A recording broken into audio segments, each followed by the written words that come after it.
Labor unrest has been a persistent theme in the Canadian economy so far in 2025, with unions going up against employers and even the government numerous times.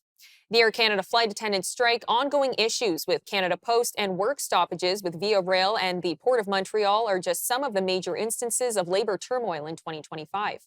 Earlier, I spoke with our contributor, David Clement, to break it all down. David, thank you so much for the time today. Not a problem.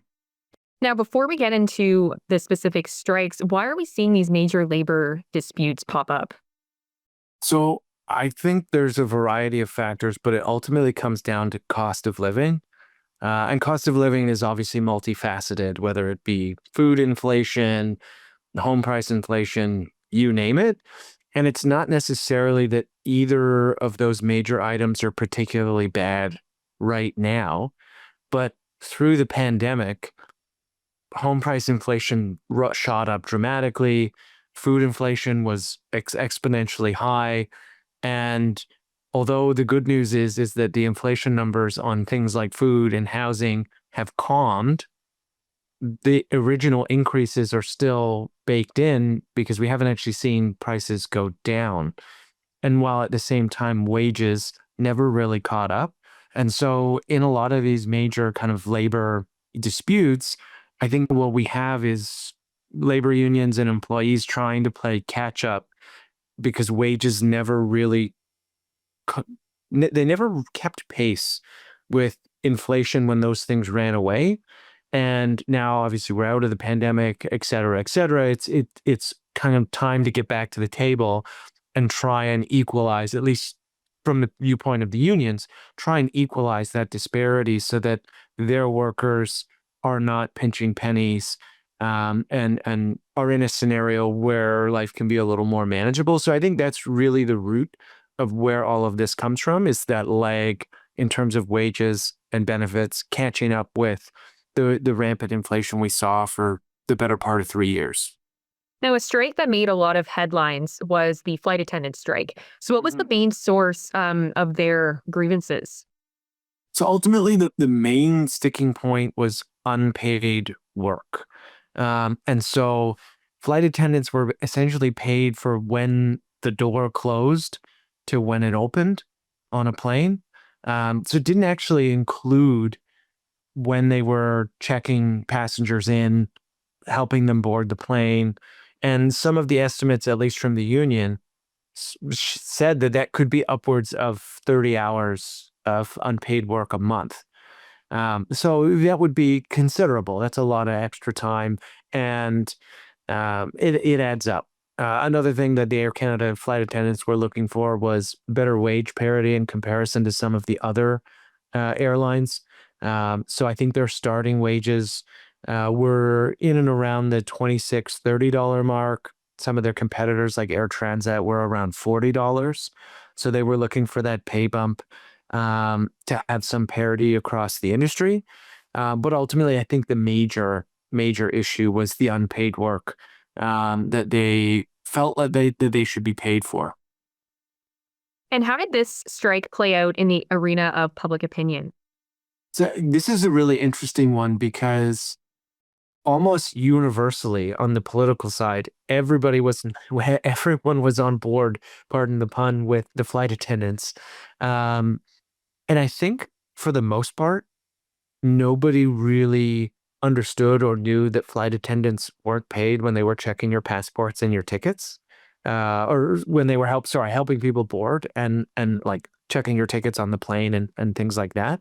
And I think that really was an eye opener for a lot of Canadians because they maybe instinctively thought that that was unfair. I also think that Air Canada doesn't have a particularly good reputation.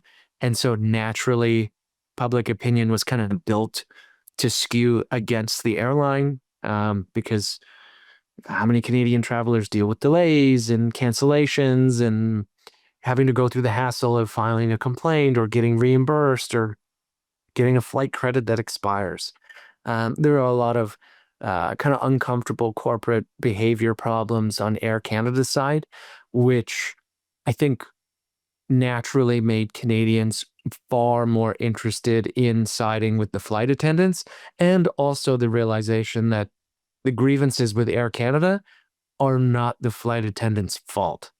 They're not the people who are checking you in when you get to the terminal. They're not responsible for canceled or delayed flights. It's ultimately a corporate decision.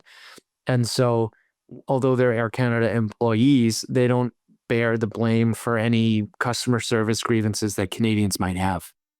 Now, I want to switch gears to Canada Post.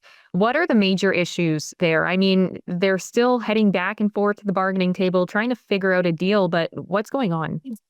So it's a 55,000 potential work stoppage. That's how many employees Canada Post has. One of the big things is wage increases. So Canada Post offered, I think, 11.5% of an increase over 4 years. The union wanted 24%. The union also wanted protections. This one kind of makes me giggle.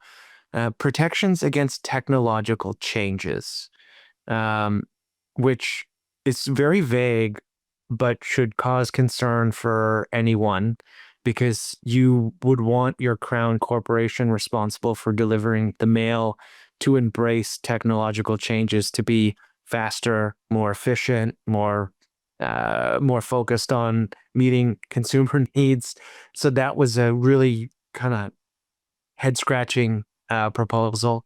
There were also other kind of protections or benefit claims like fertility treatments or gender affirming care that have been in the union's demands. And so those are the requests that the union has made. But what makes all of this very interesting is that Canada Post is hemorrhaging money and losing more money because of these potential stoppages because it's shifting businesses to other providers. Well, and on that, what do we know about Canada Post's financial losses and how does that factor in here? Yeah, so $407 million loss in Q2. So that is a lot of money. And Canada Post isn't supposed to make a profit per se, but ultimately it's taxpayers who are on the hook for these losses. And what makes this potential work stoppage or strike interesting is that the union may be actually driving the nail in the coffin for Canada Post as an entity, because as I mentioned, most businesses don't want to deal with the uncertainty, so they're shifting to private alternatives. Sometimes those are cost competitive, sometimes they cost a little more, but the certainty is worth the increased costs. And once they switch, they may not go back. And so these revenue losses will only get worse if business and consumer behavior is shifting to private options, which then begs the question of why do we have a government entity compete in this space when we have so many other private alternatives that exist who can deliver things to your door the next day? I mean, think about it, what Amazon Prime can deliver to your house. For most Canadians, it obviously depends on where you live. Um, the next day, single products, entire orders filled with a giant cart of goods, and so it. I think it's left a lot of Canadians wondering, well, why do we want to prop up an entity that's still losing so much money when private alternatives exist? And generally speaking, they're pretty consumer friendly in terms of making sure that they embrace those technological changes and meet what consumers want. And for rail, what were the disputes there? Yeah, so rail was interesting. Hours late is a general kind of cost of living catch up. Um, but what makes the rail example also interesting is, again, with Via, we have another service that is not particularly consumer friendly and is not in high demand. So if you look at the difference between driving from Toronto to Ottawa versus taking the train, more often than not, taking the train is 2 to 3 hours longer. Now, you could have the added benefit of having Wi-Fi. A lot of people, if you look at this on Twitter, complain about the quality of the Wi-Fi on a Via train.